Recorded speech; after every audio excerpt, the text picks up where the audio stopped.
Hey guys, it's your girl Beauty Fit Desi. Welcome back to my channel.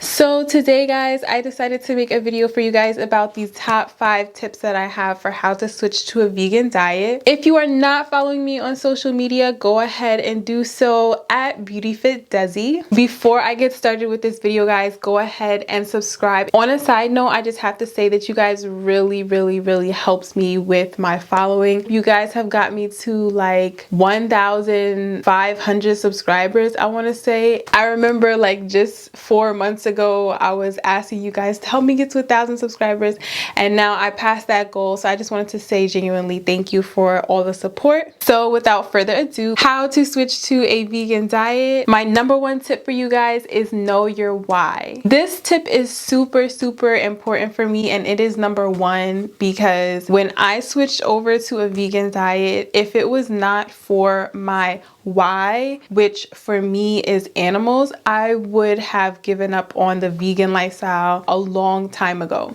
For many of you, you may want to go vegan for health reasons, as I find that most people do. Most of you probably have had health issues in your family, like your parents suffered from heart disease or some type of like food related illness, and you just want to have a better life for yourself, and I totally get that. As I said, my reason for going vegan was because of the animals. I am an animal activist, and it brings me great joy to know that I'm living a life of peace and I'm not contributing to the slaughter of animals in the agriculture industry. Some of you may want to go vegan for environmental reasons. Whatever your reason is for going vegan, you should definitely know that and understand that and stick to it like a moral code. The deeper rooted you are in your why, the less shaky you'll be when you're tempted to eat something that's not vegan. Knowing your why will keep you strong and grounded.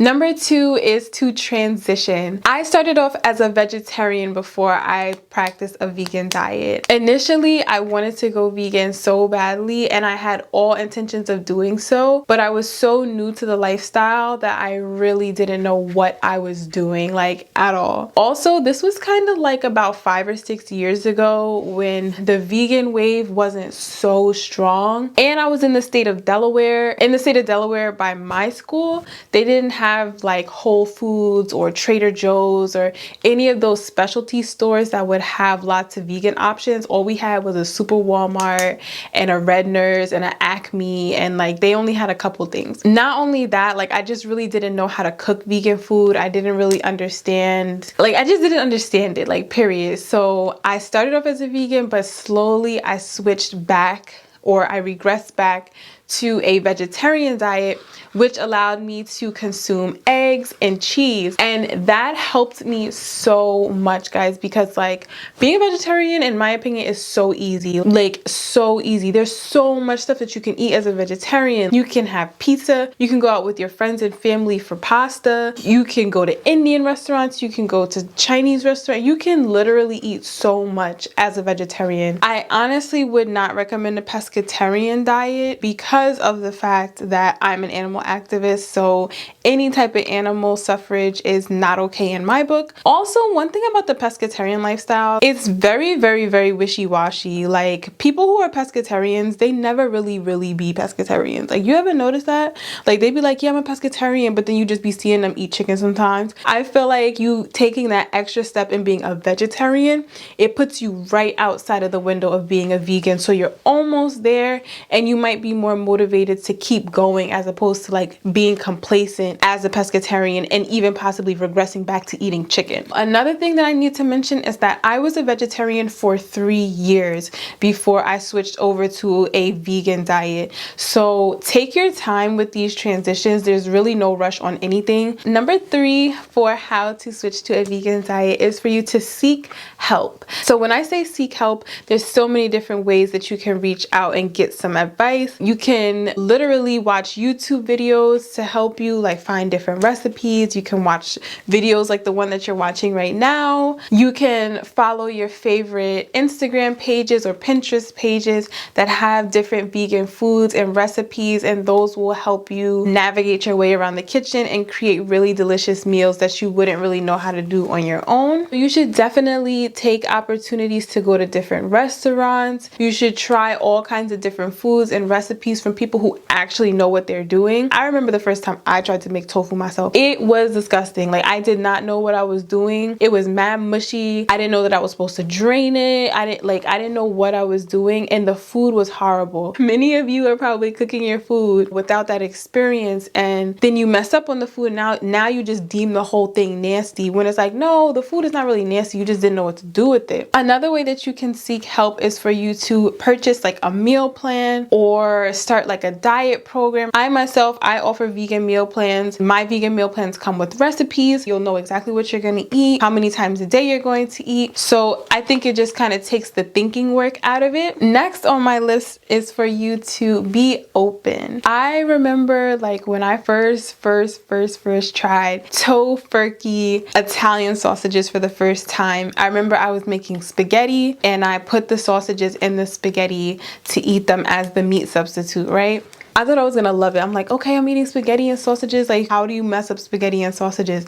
Yo, them sausages was so nasty to me. I was like, oh nah, like this is so nasty. But the thing is, when a package says that this is an Italian sausage or these are chicken strips, your mind is gonna associate those things like the chicken strips or the sausages with the foods that you're already used to eating. So when you take that first bite and you taste it, you're like, oh, this is supposed to taste like the Italian sausage that I have always eaten. You know what I mean? Sometimes it is and sometimes it's not. You have to be really open to the fact that you are not eating meat anymore. And although something may say it's an Italian sausage or it may say that it's chicken strips, it's not really those things. And by you thinking that it's gonna taste exactly the same, like you're setting yourself up for failure. Be open to try foods that you've never tried before, because those foods can be the difference between you having an extremely vast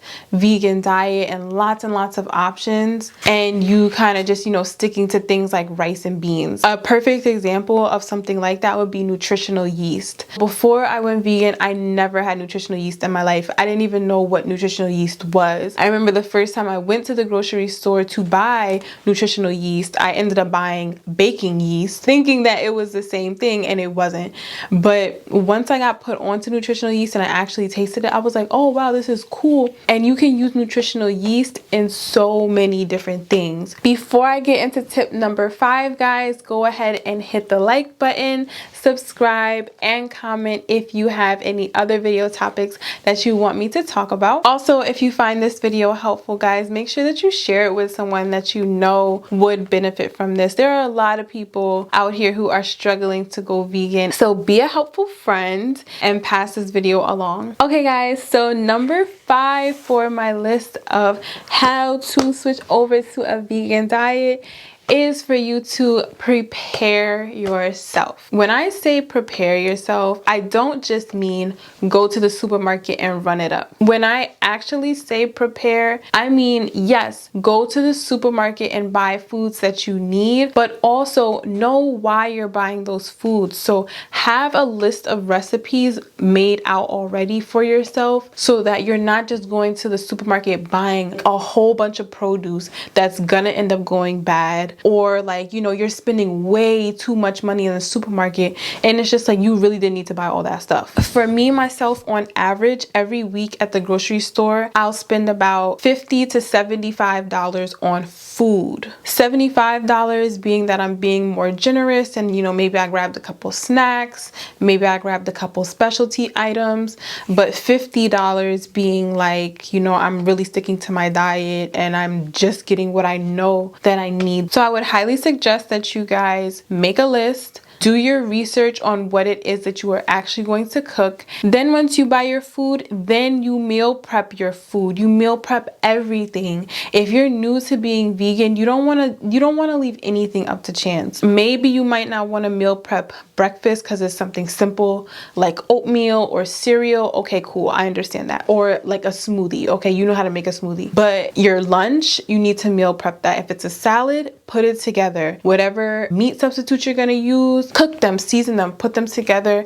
and pack them away. Whatever you're gonna have for dinner, meal prep that as well. The only thing that you should probably be leaving uncooked is, like I said, your breakfast, a snack, and maybe just something that you would have to make on the go. Other than that, everything should be done. Because if it's not done, like I said, you're gonna be leaving yourself up to chance and you're gonna get frustrated, okay? You're gonna get frustrated because your food is not gonna be prepped. Then you're gonna have to go buy food from outside sources. Buying vegan food from restaurants is expensive. And I specifically say from restaurants because buying food from the supermarket and cooking, in my opinion, is very affordable. But when you are wasting money on processed foods or foods that are made in restaurants, they're gonna tax you. They know that vegan food is a hot commodity. They know like where else are you gonna go to get it, and they label it as fresh and organic so that they can charge a higher price point. When I first switched to a vegan diet on the 3rd day, I actually started to feel lightheaded because I wasn't eating enough. You should not just create like a recipe list, but you should know how much calories you're going to have. Meat proteins are more dense. So you can have a piece of meat and the piece of meat will be like this big or whatever, and that's equivalent to like 500 calories or 200 calories or whatever. But do you know how much spinach you have to eat to have 200 calories? Oh my God, like you would have to have a bowl that's like, and it still wouldn't even be 200 calories. You would have to fill the salad with other things to make it be 200 calories. When you're portioning your plate as a meat eater, your plate size might only be like this because it's gonna have your meat, which is 100 calories.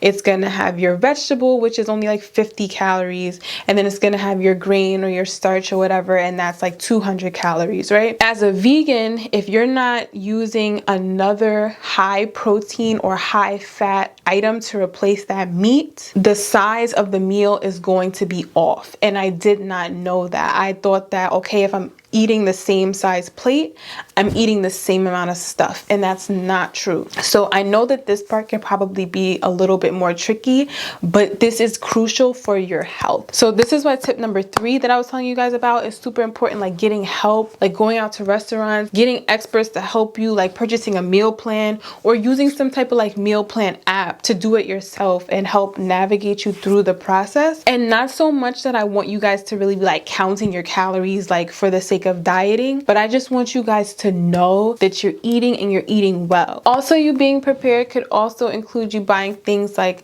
supplements and vitamins, maybe like a multi-green powder, something like that, protein powders. Those are all supplements that I personally use like on a daily basis.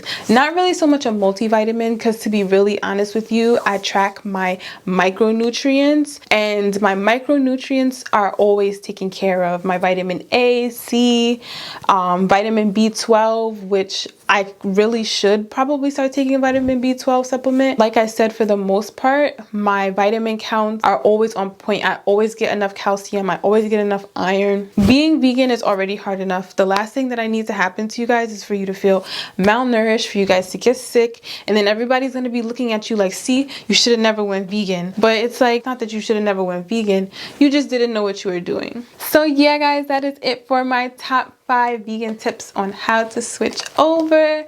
I hope that this video was really helpful for you guys. Please hit the like button if you enjoyed this video.